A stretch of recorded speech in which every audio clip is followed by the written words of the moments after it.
So, I finally watched ToQger, the Sentai with the trains. You know, the one with the infamous clip that everyone knows it for. But I finally sat down and watched the first couple of episodes, and this video will be giving my first impressions of what I've seen so far. So, I don't know if I'll be doing videos where I talk about each set of episodes like I tried doing with Kyuranger, or if I'll do an end of series retrospective like I did with Kyoryuger.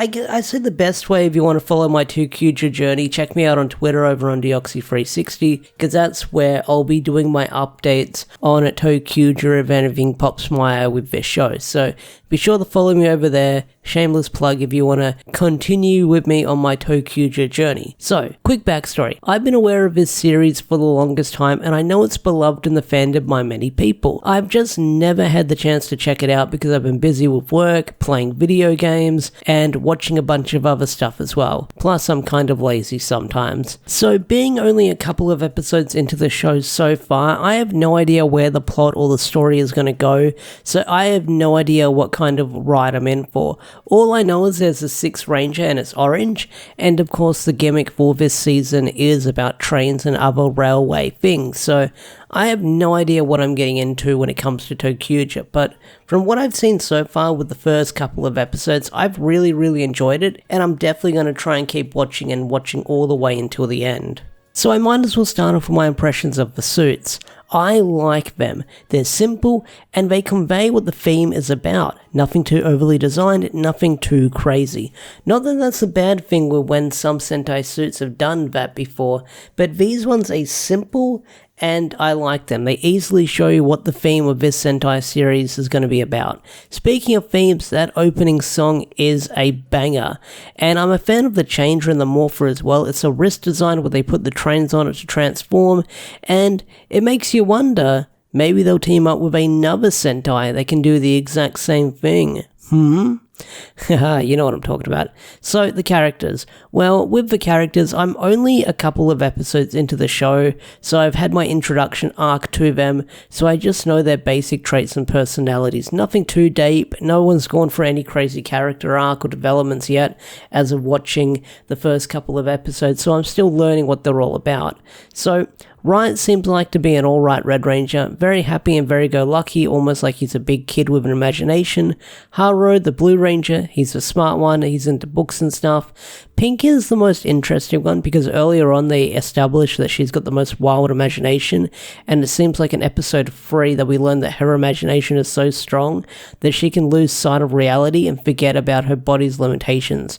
Mio, the Yellow Ranger, I haven't gotten to notice or gotten to know that much or know about them fully yet. Same with the Green Ranger, so there's a lot of mystery around those characters and learning what they're about, so hopefully I'll learn more about those two characters later and see if I like them later on as the show continues. Now, the villains I'm still trying to figure out as well. I mean, they have some really cool designs, like some of the coolest designs I've seen in Sentai, and I've seen a lot of different designs when it comes to villains in Sentai.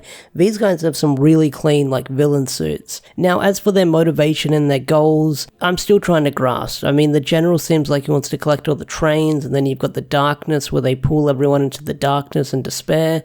So, still trying to figure out what's going on with that. But their suits, like I said, their suits are some of the nicest suits I've seen. Some of them we've seen in Power Rangers before. Baron Neo had his costume turned into Cosmos Royale and Ninja Steel, and Madame Noir had her suit recently used, I say recently depending on when this video, when you're watching it, had her suit used in Power Rangers Dino Fury Season 2 for Void Queen. Speaking of Power Rangers, this season has always been a topic of discussion if it can get adapted into a season of Power Rangers or not. A lot of people have been clamoring for this season to get adapted into Power Rangers, and there's been a lot of fanfare about it. Now, according to Simon Bennett and Chip Lynn in a couple of interviews here and there, this season was skipped due to low merchandise sales in Japan, which is kind of a weird excuse because if you look at the toy sales ToQger did all those years ago, it made about 12.2 billion yen in a full year. I don't know if that's good or not, but I don't know. Someone tell me in the comments section down below if 12.2 billion yen is a bad thing when it comes to Sentai toy sales.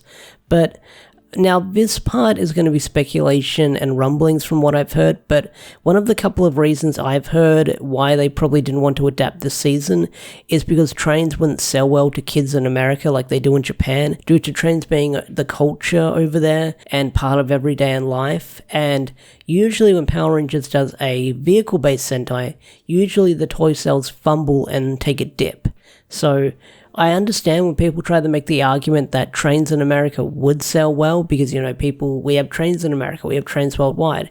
Like I mentioned earlier, Trains over in Japan are a whole different story and a part of everyday life. It's part of their culture, you could say, with everything going on. But I'm sure with the right writing, ToQger could be adapted into a season of Power Rangers. I mean, there's even a fan-made version out there called Power Ranger Rail Riders that you can check out if you want to give it a watch. But yeah, being a couple of episodes into ToQger, I'm really enjoying it, and I'm definitely going to try and commit and watch the entire season and see where it goes. Will I go back and go on Mandarake and buy some of the train figures and buy the Megazord or buy the mech if I see it really cheap on Bai or Mandarake? Possibly. I do like the Zord's design, but nothing screams at me if I'm actually going to buy it online or not. We'll have to wait and see. Maybe they'll re-release it like they did with the Kyoryuger one when it crossed over with King Oja, so I'll have to wait and see for that one.